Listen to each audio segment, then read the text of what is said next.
Bueno, muy bien. ¿Se escucha bien? Vamos a hablar... Perfecto. Vamos a hablar de la utilidad de la resonancia magnética en ginecología en general. Esta va a ser una charla genérica del método, espero no extenderme demasiado y no aburrirlos, y después en función de las necesidades y los intereses de ustedes, me gustaría hacer charlas más específicas, incluso algunas que tengan correlación con la ecografía, porque varios de ustedes hacen ecografía, y la verdad es que es muy importante para el ecografista también saber y entender cuándo la resonancia puede ser de utilidad y cuándo es necesario pedir resonancia. Entonces, nadie puede negar que el primer estudio siempre para la evaluación de la pelvis femenina es la ecografía transvaginal, no solamente porque es accesible y porque tiene un costo también accesible, sino que nos da muy buena información. Tenemos que agotar el recurso ecográfico antes de pasar a la resonancia magnética. Para eso necesitamos tener ecografistas que sean expertos en imágenes de ginecología. Entonces, el ecografista general tiene que estar siempre alerta ante las imágenes patológicas o ante las imágenes que sean de dificultosa interpretación para poder derivarlas a a un ecografista que se dedique a imágenes en ginecología. Esto también es muy importante. Y después vamos a pasar a la resonancia. Claro, la resonancia tiene muy alta capacidad de resolución tisular, nos permite hacer una reconstrucción multiplanar, podemos evaluar toda la pelvis sin nuestros frenos que tenemos, o nuestros límites que tenemos en ecografía, como son el meteorismo, la estructura de la paciente, etc. Entonces, para que ustedes entiendan, y sin entrar en tecnicismos, el protocolo básico de la resonancia ginecológica tiene la secuencia T2, que es la que los ginecólogos siempre mejor entienden, porque es la que es más anatómica, ¿sí? La secuencia T2 en los tres planos de la pelvis, en el plano sagital, en el plano axial y coronal. Ustedes van a reconocer la secuencia T2 porque los líquidos se van a ver blancos. Nosotros decimos hiperintenso cuando es blanco. Entonces, siempre van a ir a buscar la vejiga, particularmente en el plano sagital, van a ir a buscar la vejiga y van a reconocer la secuencia T2. Van a ver el útero con la vagina en el compartimento medio de la pelvis, la vejiga y la uretra en el anterior y el recto en el posterior. Vamos a ir viendo las diferentes imágenes. Entonces, siempre ustedes se van a ubicar bien en esta secuencia que es la más anatómica. Hay otra secuencia que es fundamental en ginecología, que es el T1, FAT-SAT, con supresión de la grasa, que como va a poner toda la grasa oscura, nos va a poner en evidencia las áreas hemorrágicas. Y finalmente, las secuencias funcionales, que son la perfusión y la difusión. La difusión, que también les voy a mostrar algunas imágenes más significativas más adelante, es la que nos habla de la celularidad de las lesiones, y cuando inyectamos gadolinio en forma dinámica, vamos a analizar, inyectamos y hacemos las adquisiciones progresivas, para analizar cómo es la vascularización, cómo es el realce de las diferentes estructuras. El gel endovaginal. Nosotros en muchas ocasiones, en muchas patologías, solicitamos gel vaginal, sugerimos que pidan gel endovaginal para hacer los estudios, porque es gel de ecografía, no es más que una jeringa de 60 con gel ecográfico, y que la paciente incluso se lo puede instilar ella sola, si no el médico a cargo se lo coloca, no es invasivo, distiende las paredes de la vagina, entonces nos permite evaluar muy bien no solamente las paredes de la vagina, sino el cuello, el fondo de saco de Douglas y el tabique recto vaginal, ¿sí? Nos despliega las estructuras y nos hace que podamos tener mejor evaluación de las mismas. Entonces, no solamente en patología oncológica de cuello y de vagina, sino también siempre que sospechemos una obliteración del Douglas por endometriosis, por adherencias, pacientes que vengan por dolor pelviano crónico, por infertilidad, etc. Entonces acá de nuevo tenemos nuestro útero en anteversoflexión, la zona de unión, que es el miometrio interno, que se tiene que ver bien hipointensa en T2, y el endometrio hiperintenso. Las patologías que podemos evaluar con resonancia magnética son múltiples, yo les voy a nombrar las más importantes, y vamos a hablar de las más importantes. En patología benigna se pide sobre todo para endometriosis, y esto es muy importante porque es una patología que afecta al 10% de la población en edad fértil, y está muchas veces subdiagnosticada. Adenomiosis, miomas, malformaciones mullerianas, varicocele pelviano. En oncología, la estadificación de cáncer de ovario, de endometrio y de cuello, y también, y esto es muy importante, la caracterización de la masa anexial cuando la ecografía es insuficiente. También tiene un valor en el abdomen agudo, acá también dependemos de los tiempos, y por supuesto cuando la ecografía tenga limitaciones o sea dudosa, ¿sí? Así que también vamos a hablar algo de patología aguda. Y si bien todas estas ventajas de la resonancia que nombramos al principio son innegables, no es costo efectiva como primera línea. No podemos hacerles resonancia magnética a todas nuestras pacientes como primera línea. Vamos a hablar en principio de endometriosis entonces.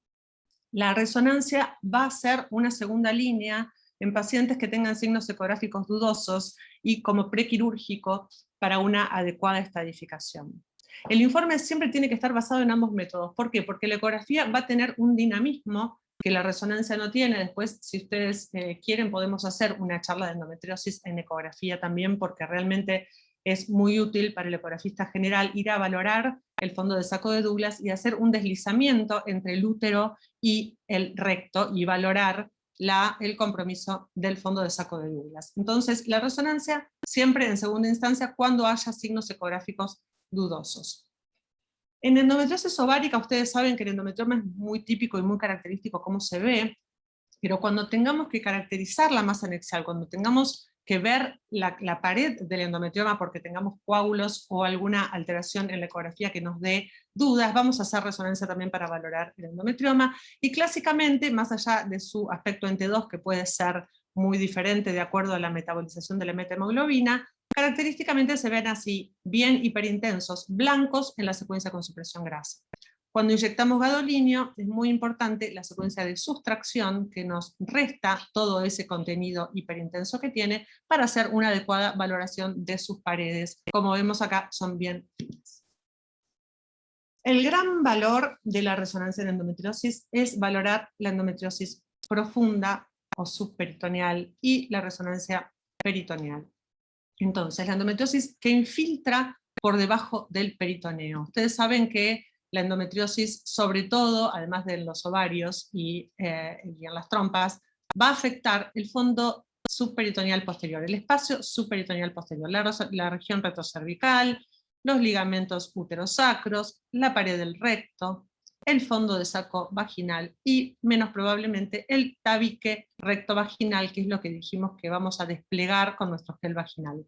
Entonces, nosotros con nuestros métodos por imágenes vamos a estudiar por debajo de la punta del iceberg, ¿sí? Porque en la laparoscopía ustedes van a ver que se encuentran en el Douglas cuando entran, en el examen físico también van a evaluar o van a tactar lo que sea accesible, pero nos va a quedar toda una región, que ahora vamos a ver en las imágenes, que está por debajo del peritoneo, que muchas veces no es evidenciable ni por láparo ni mediante el examen físico.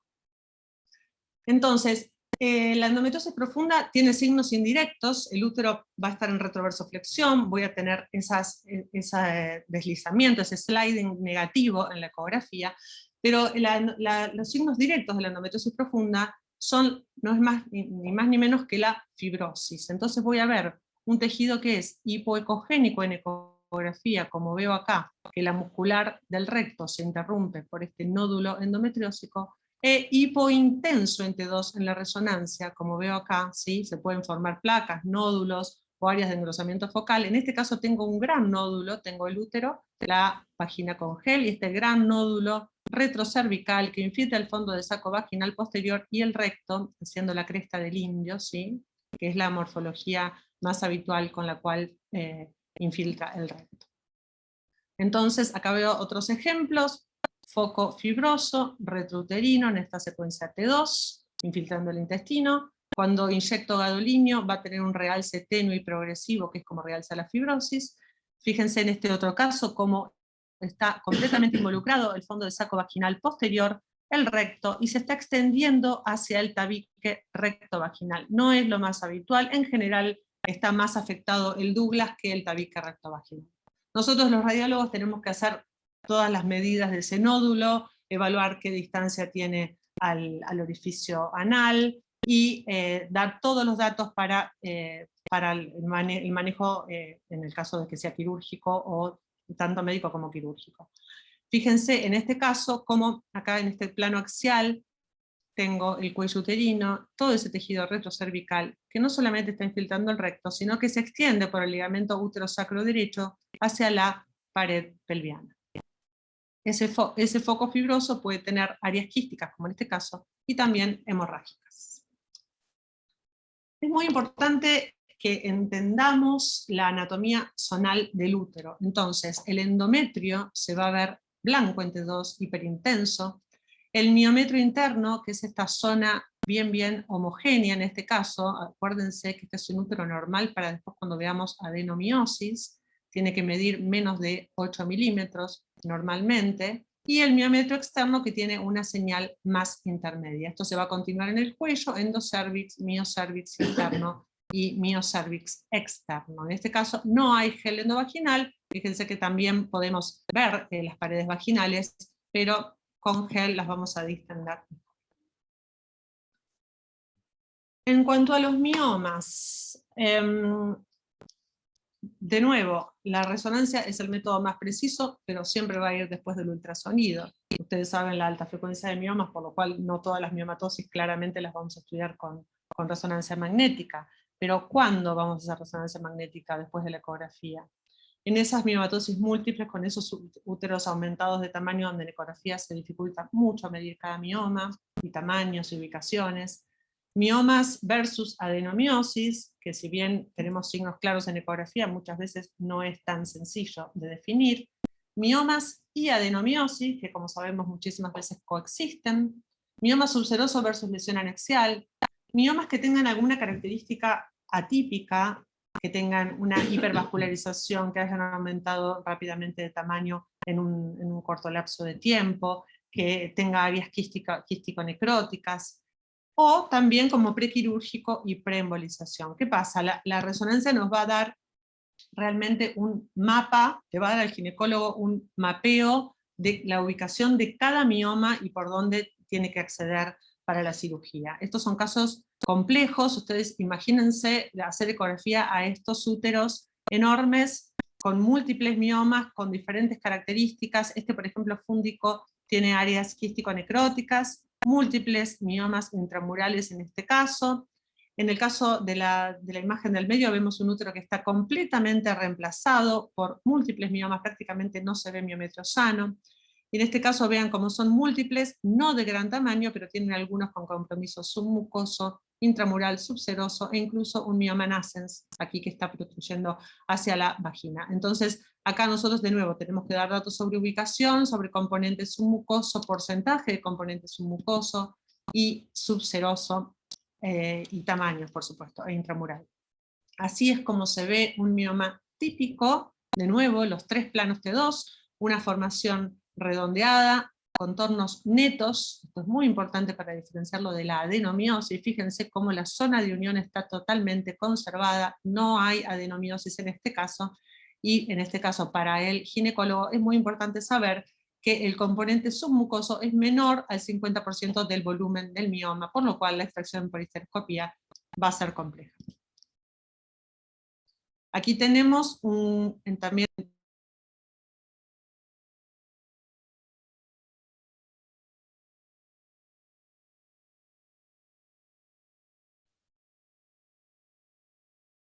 Carolina, te silenciaste.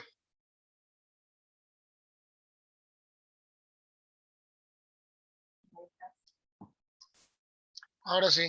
Ahí estoy de nuevo, no sé qué apreté, perdón. Les decía que este es otro ejemplo de miomas, un gran mioma intramural con gran componente subseroso y que desplaza levemente la cavidad. Un mioma pequeño submucoso, característico, y acá tenemos otro intramural pequeño.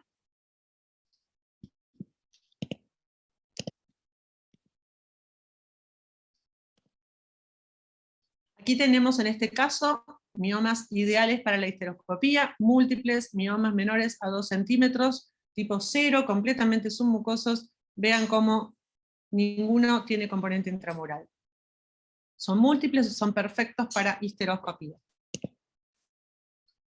Este es un caso más complicado, cómo desplaza hacia el útero, hacia la izquierda, un gran mioma con componente intramural y subseroso, y también desplaza la cavidad, y vean en esta última imagen cómo se ve que también tiene componente ístmico cervical. Estos son miomas que por su tamaño y por su configuración se dificulta el estudio ecográfico. Es un mioma que crece hacia el ligamento ancho. También puede suceder que los miomas subserosos pediculados en la ecografía no nos dejen ver el ovario y nos dé dudas si es una masa anexial o no. En este caso, en este plano coronal T2, tenemos un útero muy aumentado de tamaño, con múltiples miomas intramurales con crecimiento subseroso, y vean cómo se ve esta lesión hacia la región anexial izquierda, y acá vemos muy bien el pedículo vascular, es un mioma subseroso pediculado. Esa es otra utilidad de la resonancia.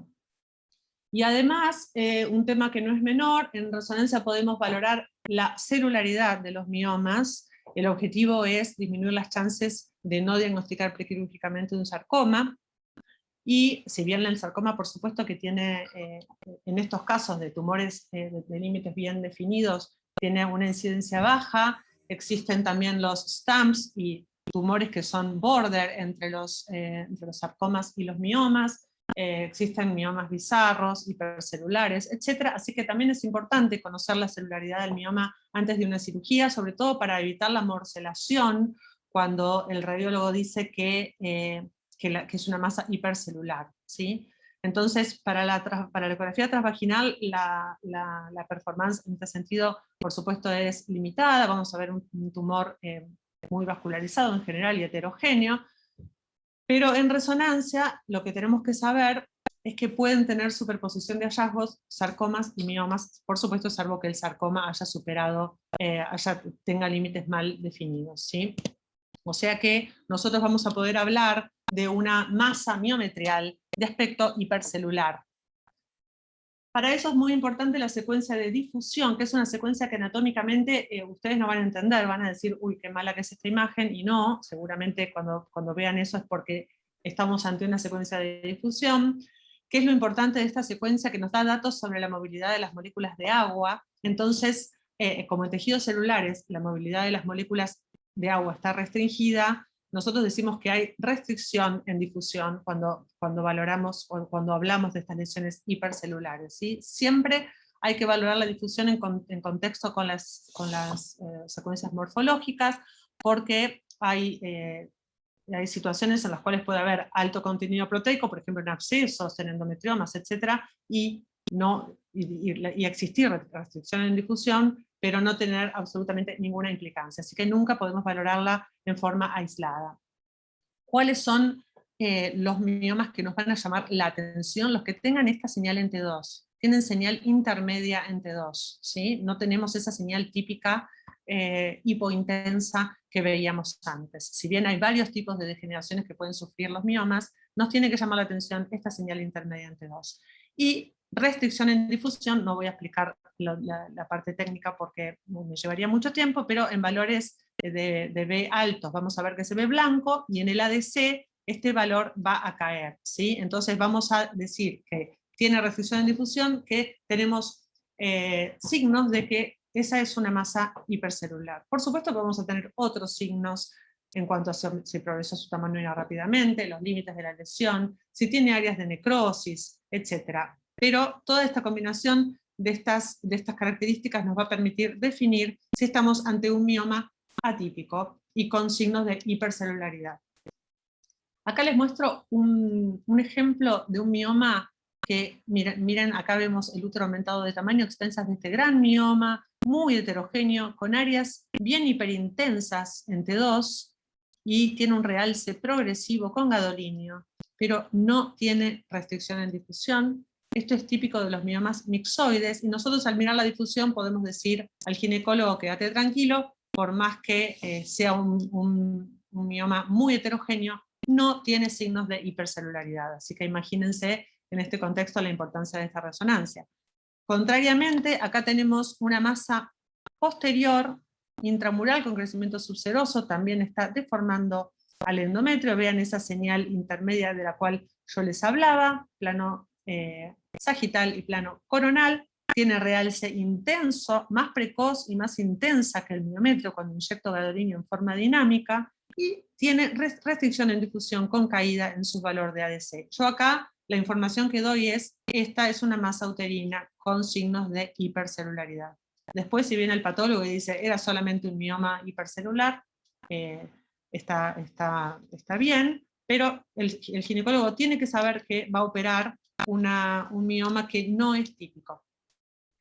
Acá tenemos también otros signos que son los signos de necrosis, que sumados a los datos que dije recién, también nos aumentan la sospecha de que pueda ser una masa maligna. Por supuesto, es que cuando yo veo que un tumor que estoy analizando y pienso que es un mioma, pero fíjense que acá tiene un límite claro y acá ya perdió su límite, ya esto se convierte en una alta sospecha de sarcoma, ¿sí? Aquí el diagnóstico diferencial es muy fácil, tiene amplias áreas de necrosis además. Vean acá dos casos que morfológicamente pueden ser muy similares en una ecografía. Las dos pacientes vienen por dolor agudo y hemorragia, y la superior es un mioma nascens. Fíjense la configuración en reloj de arena, que tiene una porción intramural y otra submucosa que está protruyendo por el óseo hacia la vagina, y con realce, y con una señal hipointensa. Y contrariamente, vean este tumor que también está creciendo en el labio posterior del endometrio con compromiso miometrial y está protruyendo a través del óseo, pero vean la señal, la heterogeneidad y la necrosis, y esto es un carcinosarcoma. Superior mioma nascens, inferior carcinosarcoma.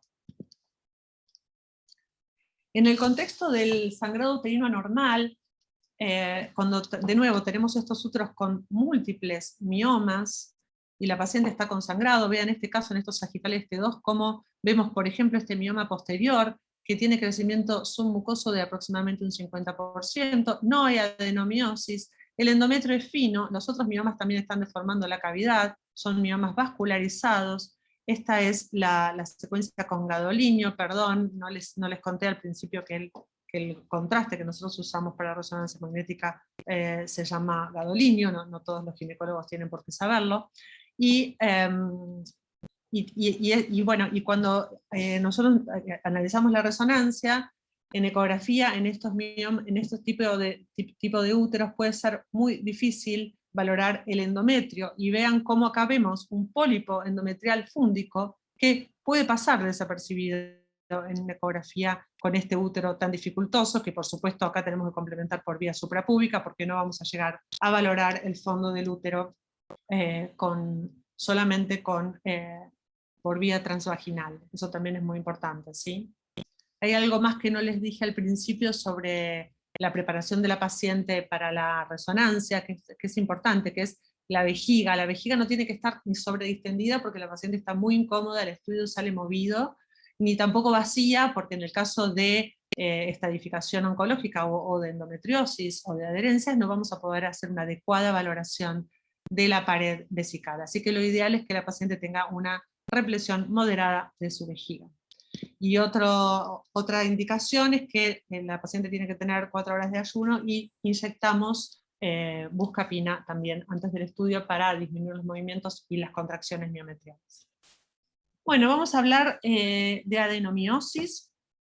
La adenomiosis, ustedes saben que es el endometrio ectópico en el espesor del miometrio, y esto hace que se produzca una hipertrofia muscular con un aumento de espesor de ese miometrio interno que hablábamos antes, que se acompaña de imágenes quísticas y muchas veces también áreas hemorrágicas. Clásicamente son esos úteros globulosos que vemos en ecografía, donde muchas veces viene medido un supuesto mioma que va cambiando de tamaño, que a veces mide 2 centímetros y a veces mide 4, porque realmente no se puede medir. No se puede definir una imagen, así que en la ecografía, cuando no podemos definir un mioma y vemos un útero totalmente heterogéneo y globuloso, el diagnóstico más probable es la adenomiosis. ¿Sí? Acá vemos que es completamente asimétrica, tiene normal su pared posterior y totalmente heterogénea y engrosada la zona de unión que tiene además esas áreas quísticas. Acá vemos adenomiosis difusa, ¿sí? Sobrepasó claramente los 8 milímetros y también los 12 milímetros. Cuando estamos entre 8 y 12 milímetros estamos en una zona gris donde tenemos que buscar otros signos de adenomiosis, porque la zona de unión además va aumentando con la edad, entonces no es lo mismo una paciente de 25 años que una de 50. Y tenemos que, cuando nos da entre 8 y 12 milímetros, entonces analizar bien a fondo, porque además las contracciones miometriales las van a sobreestimar. Fíjense que también tiene áreas quísticas, y en este T1 con supresión de la grasa vemos que también tiene áreas hemorrágicas. Diferentes ejemplos de adenomiosis, en este caso asimétrica con compromiso de pared anterior, acá una totalmente difusa con múltiples áreas quísticas, en este caso no está tan engrosada, es una adenomiosis más superficial con solamente un engrosamiento fúndico y un endometrio claramente patológico de aspecto hiperplásico, podemos decir, aunque no se ve el endometrio clásico hiperintenso en T2 que veíamos antes, y tenemos que consignar que este endometrio nos llama la atención para que, si es una paciente en edad fértil, le hagan una ecografía postmenstruo para valorarlo mejor, si es que la paciente viene por otra causa que no sea sangrado anormal. En este caso vemos también una adenomiosis asimétrica, con compromiso de la pared anterior, la posterior está normal, y fíjense que también tiene pequeños miomas.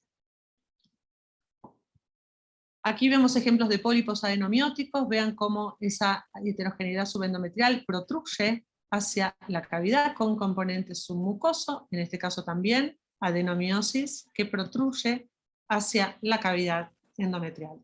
En este caso también la ecografía puede ser más compleja. Y fundamentalmente, el gran diagnóstico diferencial, que es el mioma, vemos cómo la adenomiosis no tiene contornos definidos. Vean acá el mioma y la adenomiosis, ¿sí? La adenomiosis vamos a ver que es una heterogeneidad que afecta a la zona de unión y tiene contornos mal definidos y tiene las pequeñas áreas hiperintensas y tiene menos efecto de masa que el mioma. Muchas veces vamos a ver que coexisten, vean estos ejemplos: adenomiosis anterior y un mioma con crecimiento submucoso posterior, pequeños miomas submucosos con una adenomiosis difusa, y miomas intramurales, y acá vean cómo la zona de unión está normal y tiene un engrosamiento posterior. Es muy frecuente la coexistencia. El diagnóstico diferencial, además del mioma, es la endometriosis profunda, como veíamos antes. La endometriosis profunda, además de infiltrar el intestino y los ligamentos uterosacros y el fondo del saco vaginal posterior, cuando infiltra el miometrio desde la serosa hasta la profundidad, hace una configuración que es muy similar a lo que veíamos recién en la adenomiosis verdadera. Entonces, acá la zona de unión está perfectamente normal. Este tejido viene desde la serosa, y es muy importante hacer el diagnóstico diferencial, y no siempre es posible con ecografía. Adenomiosis externa, entonces. Y nuestro gran problema son las contracciones miometriales. Por eso, si bien nosotros no recomendamos hacer la resonancia en ningún momento del ciclo en especial, cuando la paciente viene menstruando, muchas veces sucede que viene con múltiples contracciones. No hay más que saber reconocerlas y saber que es por eso, ¿sí? Pero el útero suele estar muy contraído, y vean cómo se ve la zona de unión, en este caso normal posterior y anterior, con estas múltiples indentaciones o áreas lineales bien hipointensas, ¿sí?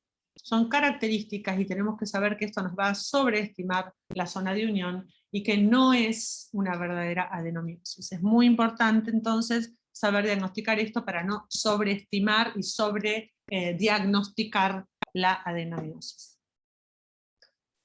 Nos vamos ahora a las malformaciones uterinas. Ustedes saben que la resonancia en las malformaciones tiene gran valor, tiene una gran utilidad para planificar el tratamiento de las mismas. ¿Por qué? Porque además de caracterizar muy bien las dos cavidades endometriales y endocervicales, nos va a dar mucha información sobre la morfología uterina externa, lo cual nos va a definir la clase de malformación, ¿sí? No es lo mismo un útero septado, como en este caso, ¿sí? Tenemos un septo miometrial en la porción superior y fibroso en la porción inferior, con un fondo plano. Bicorne, como en este caso, las dos cavidades y la indentación fúndica mayor a 1 centímetro. y didelfo, como en este caso donde tengo 2 hemiúteros separados. En la histerosalpingografía solamente vamos a tener la información de que se trata de 2 cavidades, y nada más que eso. Entonces, ¿qué es lo más importante de la resonancia? Que nosotros vayamos a valorar la indentación fúndica en el caso de un útero bicorne, por ejemplo, como es este, y diferenciarlo muy bien del útero septado, que como vemos tiene fondo plano y es un septo que separa las 2 cavidades, y nosotros podemos decirle al ginecólogo que con tranquilidad puede resecar ese septo y que el fondo es plano. Entonces no hay sorpresas y no necesitamos complementar con la paroscopía porque la información ya la tenemos en forma fehaciente con una resonancia magnética. Tenemos otros casos que pueden ser más complejos, como la del útero unicorne con cuerno rudimentario funcionante y no comunicante, que generen hematosalpings, causas obstructivas, y endometriosis profunda. Esos son casos más infrecuentes y más complejos, y también es importante que valoremos los riñones en cada estudio por malformaciones mullerianas, por la asociación de malformaciones, ¿no?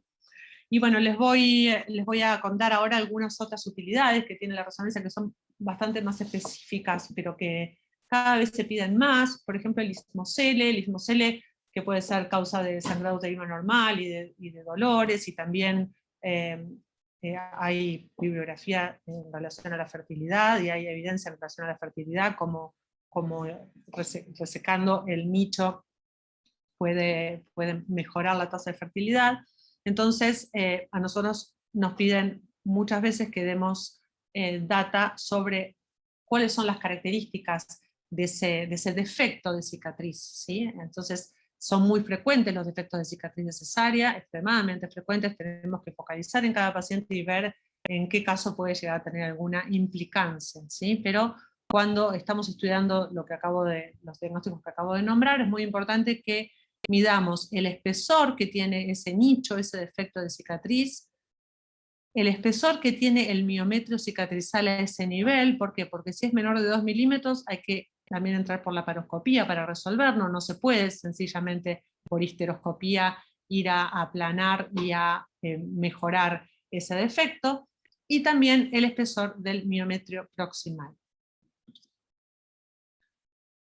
Además, vemos muy frecuentemente en relación a las cicatrices de cesárea, de dolores pelvianos crónicos, adherencias hacia la pared anterior de la pelvis. Esto se estudia muy bien con resonancia, son estos clásicos úteros que tenemos en anteversión y que se adhieren a la pared anterior, que son difíciles de estudiar por ecografía transvaginal. En general uno no llega a evaluar todo el útero por la flexión que tienen, y que hay que complementar por suprapúbica, y la verdad es que la resonancia en estos casos lo estudia muy bien. Vean cómo se ve muy bien el fondo del saco vaginal posterior, el Douglas, no hay ninguna adherencia, sino que está todo el tejido fibroso en la porción anterior de la pelvis.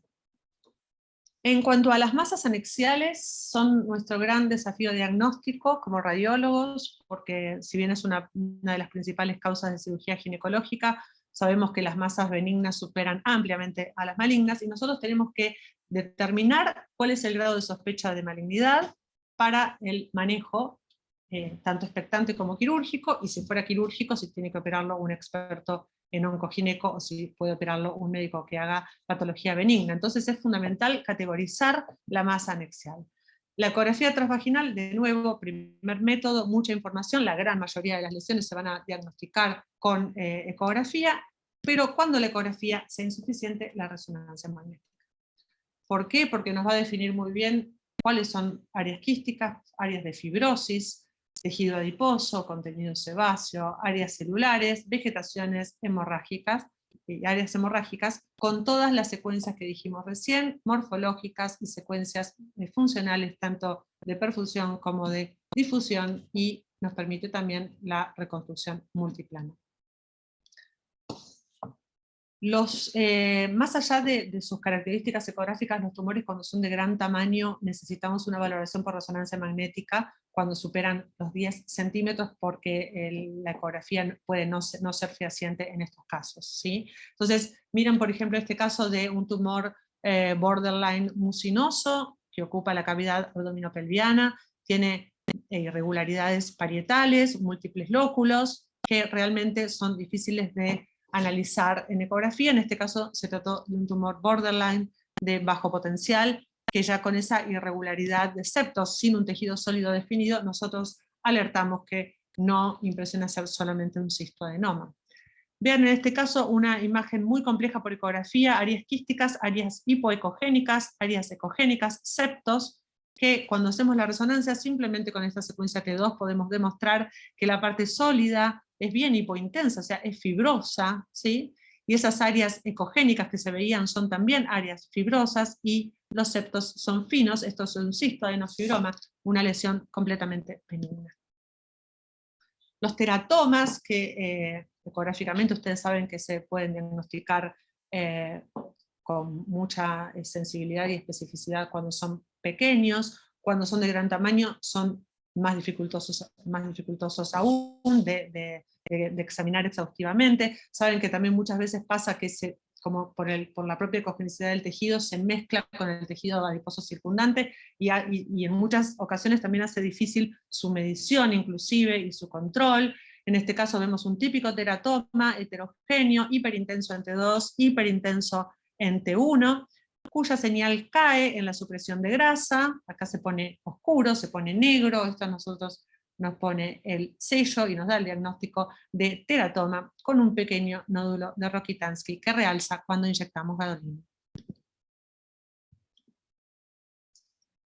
Esto es a modo de resumen para que ustedes vean cómo en cada diagnóstico nosotros tenemos en cuenta todas las secuencias, ¿sí? Siempre el análisis tiene que ser conjunto en las secuencias anatómicas, la difusión, y la perfusión con las curvas de realce de cada lesión, que yo en esta charla no fue mi intención darles demasiada información sobre curvas, pero cada tipo de tejido tiene una curva de realce cuando nosotros hacemos el reproceso de nuestras adquisiciones dinámicas. Así que toda la conjunción de todos estos datos es para nosotros muy importante. Les quiero mostrar un par de casos de masas anexiales. En este caso vamos a ver masas anexiales bilaterales que en ecografía impresionaban ser sólidas, y en la resonancia vemos que se trata de múltiples vegetaciones que rodean el parénquima ovárico sin signos de invasión, con realce progresivo. Tienen un realce en esta curva de perfusión que les contaba recién, de tipo intermedio, similar al miometrio, y esto es típico del tumor borderline, si bien es una forma rara de tumor borderline, porque es completamente vegetante y no tiene porción quística y es exofítico. Esto fue un tumor borderline exofítico en una paciente joven, sin ningún signo de invasión. Contrariamente, acá vemos un cistoadenocarcinoma sedoso de alto grado, tumores anexiales bilaterales, con componente sólido quístico y con implantes en el fondo del saco de Douglas y también en el espacio vesicouterino. Además de la caracterización de la masa anexial, es muy importante en estadificación de cáncer de ovario, no tanto a nivel del abdomen, donde con una tomografía podemos estar muy bien, sino a nivel de la pelvis. Ustedes saben que la tomografía a nivel de la pelvis no tiene buena resolución tisular, y sobre todo cuando estamos planificando una cirugía, la resecabilidad de ese tumor es mucho mejor evaluada con resonancia. Vean acá la misma paciente en una tomografía con contraste. Acá vemos la vejiga, vemos el útero, vemos un tumor sólido quístico, y el recto, donde nos puede dar duda la pared acá, pero no podemos definir hasta dónde llega la lesión. Y vean la resonancia de la misma paciente, donde se ve esa lesión sólido-quística con compromiso claro de la pared rectal. O sea, este dato es fundamental, y con la tomografía solamente no lo hubiéramos podido confirmar. Les muestro solamente algunos ejemplos de patología oncológica. No quise en esta charla, para no extenderme demasiado, hacer mucho hincapié en patología oncológica, porque además cada una de estas patologías, como ustedes imaginarán, tiene una clase aparte para los diferentes protocolos y datos que tiene que tener cada lesión. Pero les quiero decir que en endometrio y en cuello la resonancia es fundamental para estadificar. en líneas generales no la usamos para diagnosticar, sino para estadificación de estos tumores y después para control post-tratamiento, por supuesto. En estos casos vemos un tumor de endometrio, que en este caso está infiltrando un área de adenomiosis, no hay compromiso miometrial profundo. En este caso vemos otro tumor endometrial que está involucrando el cuerpo y el cuello del útero, y sí involucra el miometrio profundo casi hasta la serosa. Acá vemos un mioma y un tumor de endometrio que se extiende hacia el cuello uterino, un adenocarcinoma que se extiende e involucra también el miocervix. Y en este último caso vemos un tumor cervical mayor a 4 centímetros, y miren cuando evaluamos el plano axial T2, vemos que infiltra ambos parámetros, por lo cual no es quirúrgico, sino que va a radioquimioterapia. La Federación Internacional de Ginecología y Obstetricia recomienda la utilización de imágenes y de resonancia magnética cuando está disponible para la estadificación de cáncer de cuello, por la discordancia que hay entre la estadificación clínica, que clásicamente el cáncer de cuello se estadificó clínicamente. La resonancia nos da muy buena información en cuanto a tamaño y compromiso parametral, y también, por supuesto, adenopatías e información a distancia.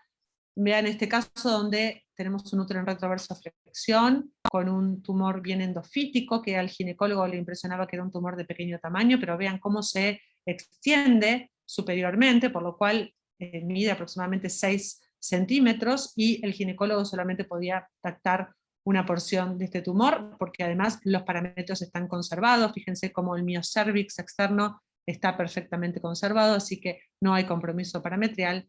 Este es uno de los ejemplos donde la resonancia resulta fundamental. Los signos de compromiso de los parametrios, que son muy típicos en resonancia, vean cómo el miocervix se ve perfectamente conservado de este lado, y del lado izquierdo está infiltrado e interrumpido con el tejido tumoral que se extiende hacia el parametrio. En este caso, al lado derecho hay varios nodulillos en el parametrio, y en esta última diapositiva vemos contrariamente el miocervix izquierdo conservado y el derecho completamente interrumpido por esta lesión que infiltra parametrio. Así que esta información para el ginecólogo es fundamental.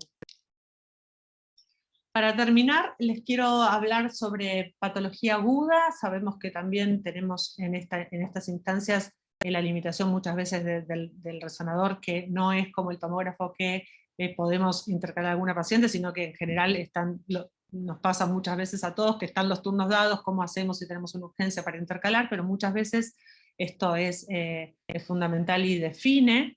En el caso, por ejemplo, de la torsión de ovario, cuando en pacientes en edad fértil, cuando la ecografía es dudosa, si no deciden llevar a la paciente a quirófano en ese momento, porque claramente con la resonancia se pierde más tiempo, la resonancia puede ser de mucha utilidad y nos da información sobre si solamente hay edema del ovario o si el ovario ya está necrosado. Vean este caso, cómo el ovario ya está ascendido por encima de la pelvis, tiene una imagen quística de paredes levemente engrosadas. Fíjense cómo el parénquima ya está todo heterogéneo en este axial T2, y vemos que está levemente más hiperintenso en el axial T1 con supresión de la grasa. Cuando inyectamos gadolinio, vean cómo el útero realza, el miometrio realza, y el ovario está totalmente necrosado. Entonces tenemos que tener en cuenta que las imágenes quísticas, aunque sean benignas, pueden aumentar el espesor de su pared por el edema. Este es un caso de hace bastante poco, una embarazada, para la cual también, esto es un capítulo aparte, el dolor pelviano en embarazadas, o el dolor abdominal en embarazadas. Después del primer trimestre podemos hacer resonancia sin problemas, siempre sin gadolinio, y sobre todo, bueno, para sospecha de apendicitis la utilizamos mucho, porque por supuesto no utilizamos radiaciones ionizantes, y es conveniente para este tipo de pacientes donde la ecografía realmente muchas veces no puede diagnosticar la apendicitis en edades gestacionales más avanzadas, ¿sí? Entonces acá vemos nuestro ovario edematoso con los folículos periféricos, ¿sí? Y la trompa también de paredes engrosadas, todos signos de torsión de ovario aún no necrosado, aún no tenemos los signos de necrosis hemorrágica. Otra, no puse ninguna diapositiva sobre miomas en embarazadas que suelen necrosarse, y también por la hiperintensidad en T1, por los signos de hemorragia, podemos inferir que se trata de una necrosis hemorrágica. Es un estudio muy rápido y resuelve la causa del dolor de la paciente. En el caso de las EPI, por supuesto que no vamos a hacerles a todas las pacientes, pero en casos complejos, o en casos que queramos evaluar órganos adyacentes, es de mucha utilidad. En este caso tengo un pío salpinx izquierdo, que está involucrando el uréter distal con uronefrosis proximal, y también está involucrando la pared del colon sigmoides adyacente, que está completamente engrosada e inflamada. O sea que para algunos casos de enfermedad pelviana inflamatoria puede ser de mucha utilidad, también para el actinomices, cuando se forman abscesos, y suele ser patología más dificultosa de diagnosticar con ecografía. Por supuesto que cuando les decía el tema de buscar un lugar en el resonador, me estaba refiriendo a la torsión de ovario, porque todos estos casos pueden esperar un poco más y programarse un poco más el estudio, ¿no? Y para terminar vamos a hablar de las complicaciones vasculares. Les voy a nombrar las más frecuentes y lo que nos da muchas veces dificultades diagnósticas en cuanto a cuando aparecen lesiones hipervascularizadas mioendometriales, ¿sí? Este es un caso de una fístula arteriovenosa uterina. Para que exista una fístula tiene que haber un trauma, o sea, tiene que haber un legrado uterino, o una mola tratada, tiene que haber algún tipo de trauma, ¿sí? Si hubo un aborto espontáneo sin legrado, es muy poco probable que sea una fístula. Lo más probable es que sean restos ovulares, pero el trofoblasto es un tejido muy vascular, con muy baja resistencia, y a veces da dudas. Es en general el diagnóstico diferencial más frecuente que nos llega: fístula versus restos ovulares. Le voy a mostrar cómo se ve una fístula en un caso de una paciente que había tenido un legrado. Vemos en este coronal T2 vacío de flujo con un endometrio muy fino. Eso es un dato muy, muy importante, ¿sí? El endometrio está fino, toda la vascularización está en el miometrio, ¿sí? Vemos en esta fase arterial de este estudio dinámico cómo realzan las estructuras vasculares bien tempranas. En las secuencias más tardías veo vacío de flujo, y se embolizó satisfactoriamente. Pero es muy importante en estos casos el antecedente. Contrariamente, esta paciente aborto espontáneo y sin legrado, que continúa con metrorragia y con una imagen ecogénica y vascularizada en la ecografía. Vean cómo se ve todo ese ovillo vascular que está adentro de la cavidad, tiene un tejido que está dentro de la cavidad, con vasos miometriales, también con altas velocidades de flujo. ¿Qué pasa? Lo que vamos a ver en los restos ovulares es el contenido en la cavidad y el sitio de implantación. Por eso vamos a ver tanta vascularización con baja resistencia en la ecografía, y estos vasos en la resonancia magnética. Esto no nos tiene que asustar, porque esto no es una fístula, sino que son restos perfectamente extraíbles por histeroscopía. En el caso de embarazo ectópico, no vamos a necesitar resonancia en la mayoría de los casos, por supuesto, salvo sitios menos frecuentes, como por ejemplo la cicatriz de cesárea, para valorar. Ustedes saben que el trofoblasto es un tejido muy invasor y infiltra, sobrepasa la cicatriz, infiltra hacia el espacio vesicouterino en este caso, y para planificar tratamiento, ya sea metotrexate, ya sea embolización, es muy importante tener el dato morfológico y vascular que da la resonancia. Bueno, espero no haberlos aturdido con tanto diagnóstico diverso. La resonancia magnética ginecológica nos da una evaluación pelviana completa, tiene realmente una utilidad muy amplia en patología benigna y maligna, permite definir muy bien cada tejido, caracterizar patología y estadificar. Tenemos que siempre ser conscientes que todo tiene que partir de una muy buena ecografía. El ultrasonido siempre tiene que ser nuestro primer método de diagnóstico, no desestimarla, y utilizar la resonancia cuando realmente la necesitemos.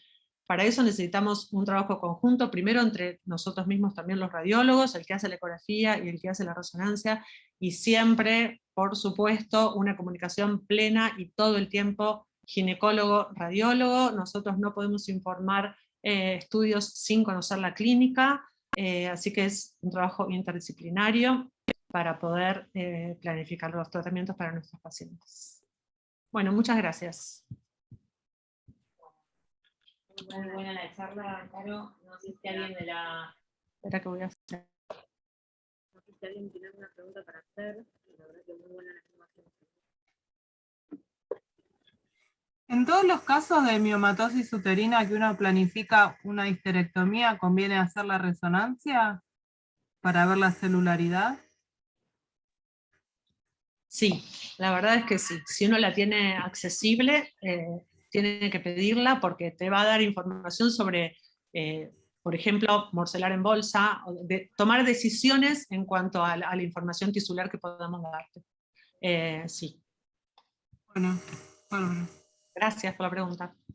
Gracias.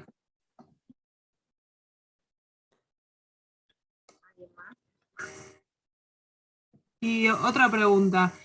Por ejemplo, llega una paciente de adolescente que se hace una ecografía por primera vez y recibo un diagnóstico de útero bicorne. ¿También le pido una resonancia? Esa es una pregunta muy buena y muy compleja de responder, porque si la paciente no está planeando embarazo, no sabe si algún día en su vida va a planear un embarazo, no tiene ningún, digamos, un útero bicorne no tiene ninguna implicancia para ella en su vida como persona no gestante, digamos, no buscando embarazo. Si no tenemos ningún complemento, si no sospechamos que puede haber un útero rudimentario, no comunicante, signos de endometriosis, si solamente se trata de un útero Un hallazgo. un hallazgo, la paciente está asintomática, no. Pero bueno, esto también es muy complejo porque muchas pacientes ¿no? Pero en líneas generales no tiene indicación inmediata si la paciente no va a buscar embarazo. Bueno.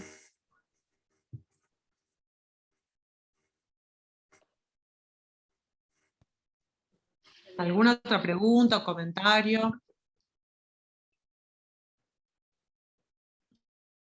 Yo lo único que quiero decir, Caro, es que si esta fue la clase sencilla, no quiero estar cuando sean las clases específicas.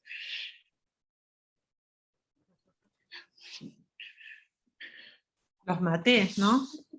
No, espero que no. Bueno, yo les quería dar un pantallazo, no quería dejar de nombrar, digamos, ningún diagnóstico para el cual les pueda resultar útil la resonancia.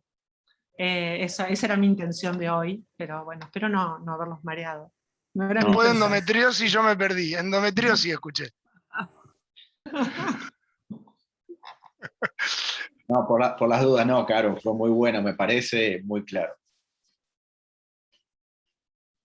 Bueno, gracias. No, por eso les decía, incluso para ECO, para poder hacer algunos talleres, yo sé que muchos de los que están escuchando y los que están acá hacen ecografía, entonces para conocer en qué puede ayudar la resonancia y en qué puede mejorar nuestro diagnóstico. Yo recién hablaba con Lorena, la evaluación ecográfica de la paciente que viene con dolor o que viene por infertilidad, tiene que tener un deslizamiento posterior entre el útero y el recto, tenemos que ir a buscar el fondo de saco de Douglas, hay muchas endometriosis subdiagnosticadas, entonces a partir de esto, que todos los radiólogos generales estén formados para hacer esta maniobra, y a partir de esto, y conociendo la utilidad de la resonancia, es que vamos a diagnosticar más endometriosis, por ejemplo, en el caso de la endometriosis, y también a pedirse más resonancia en relación a esto, ¿sí? Cuando encontremos un Douglas bloqueado, la paciente tiene dolor, es muy importante la resonancia,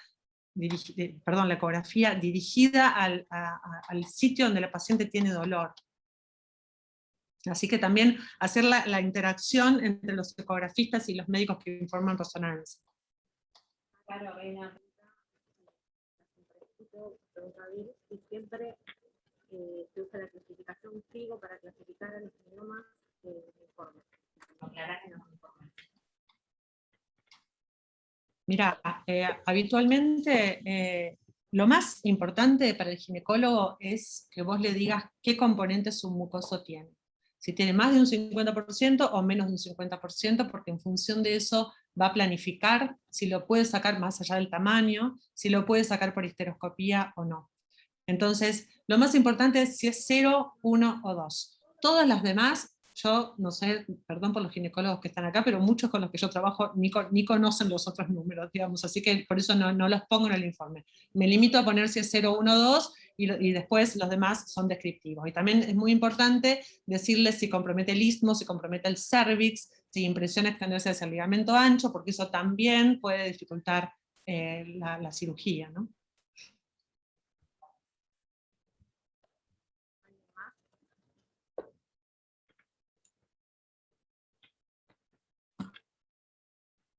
Muchísimas gracias, Caro, por la charla, y bueno, el próximo jueves, no sé qué tema nos toca, pero bueno, seguiremos acá.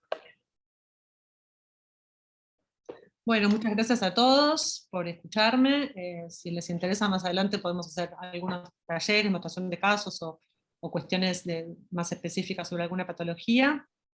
Y muchísimas gracias. A disposición para lo que necesiten, consultas, imágenes, lo que sea. Muchísimas gracias. Bueno, muchas gracias, doctora.